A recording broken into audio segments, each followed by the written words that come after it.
Welcome to the End is the Beginning Virtual Summit. I'm so excited to introduce to you today Mr. Fox Beyer. Fox, take it from here. Retrospect, it always tells the truth. Retrospect, now I see clearly my youth. Retrospect, I was once young and dumb. Retrospect, or just a kid having fun. Retrospect, why did I wear that hat? And retrospect, why did I get angry over that? Retrospect, Mom and Dad, this place, I'm sick of it. Retrospect, Mom and Dad, you're right. Now I miss it. Retrospect, time goes by way too fast.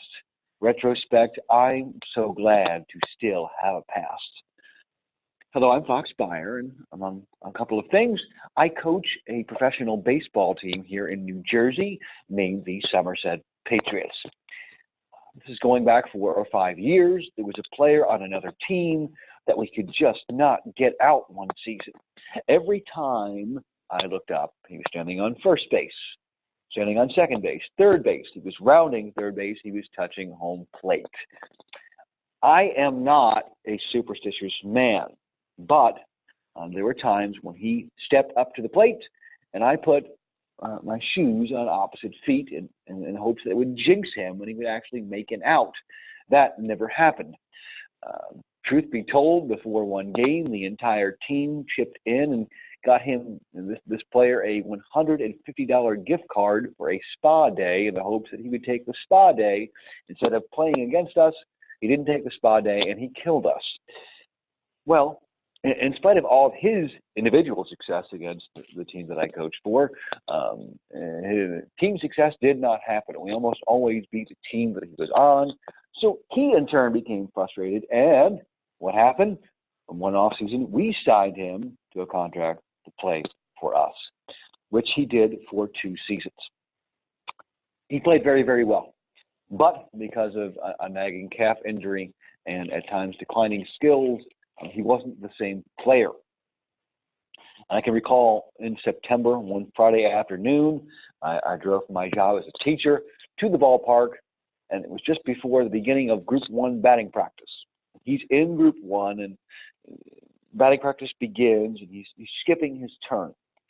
And then all of a sudden, he puts his hand on my shoulder, and he says, "Fox, can you throw to me under the stands in our indoor batting cage?" So we went inside. And I threw a couple of pitches to him, and he took them. And he kind of put his head down and then took a couple of half-hearted swings. And then I peeked out from behind the L screen and walked up to him and said, basically asked him what was going on. And he opened up. He admitted to me that it wasn't just his calf injury that was bothering him and affecting his play. He was going through a divorce at the time that he didn't tell anybody about until he told me, and he was so afraid that he was going to lose custody of his then 4-year-old daughter. And then, in a moment of complete unselfishness, he looked at me and asked me, "Fox, how do you do it?" I knew what he meant.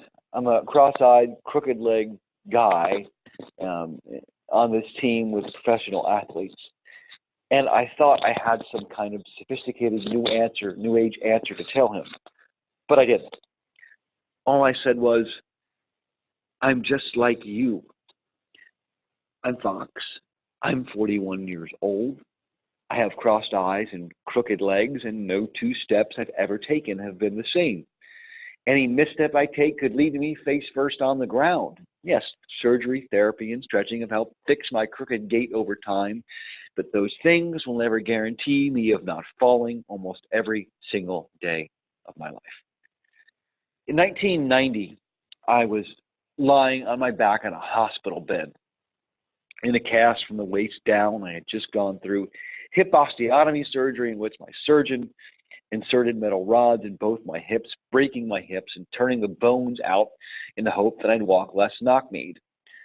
I was having these rip-roaring, face-melting muscle spasms every 5 to 30 seconds. And I look to my right, and I see my dad sleeping on a windowsill in there with me just so he could be with his son. And then I looked to my left, and in walked my surgeon, Dr. Nuzzo. He is this quirky, funny guy, and he first started making me do all these weird coordination exercises, like tapping my head and rubbing my stomach.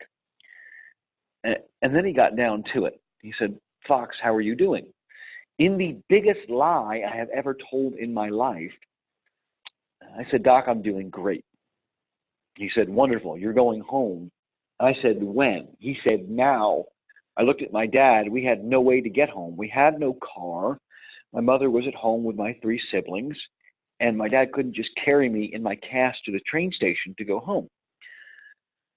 About 5 minutes later, my dad's boss and friend, Jerry, walked in.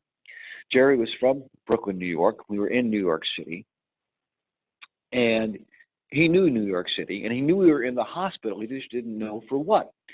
Well, about 10 minutes later, my dad, Jerry, carried me into the back seat of Jerry's 1983 station wagon and drove home. My hero is my dad. Every time I look at a windowsill, I often picture him sleeping there in a room just so he can be with his son. My highlight is Jerry's face when he walked into the room. My hardship is this thing we call cerebral palsy, or CP. When I look at a clock, I know that the hands go up and down and around for everyone. It does not discriminate. That is to say, we all have heroes, we all have highlights, and we all have hardships.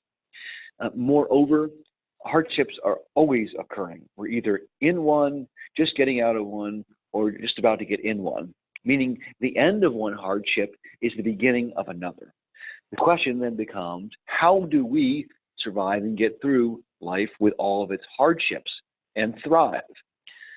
Well, my advice to you is to watch the Weather Channel. And when you watch the Weather Channel, often you see newscaster Jim Cantore in the eye of a hurricane presenting in front of a bunch of palm trees that are bent. The key there is palm trees. These things often just bend, they don't break.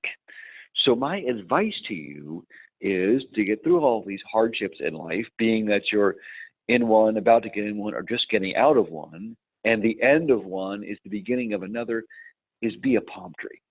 Bend, but don't break. My name is Fox Beyer. I am a teacher, speaker, author, and a coach, and I have a couple of offers for you here today. One is if you log on to my website, foxbeyer.com, FOXBEYER.com. At the very top of my site is an opportunity to download a song for free. It is called Deeper Roots. I wrote the lyrics to it, and it speaks or sings a lot to of what I just spoke about today. If you scroll down to the bottom of my website, foxbeyer.com, FOXBEYER.com, I have written a book of motivational poetry called Letter Kindling. The poem Retrospect that you heard at the beginning of this presentation is in that book. It is yours for free if you message me off my site and tell me you would like a copy. The book is also available in hardcover, softcover, and Kindle forms. So again, realize that we're either in a hardship, just getting out of one, or just getting in one.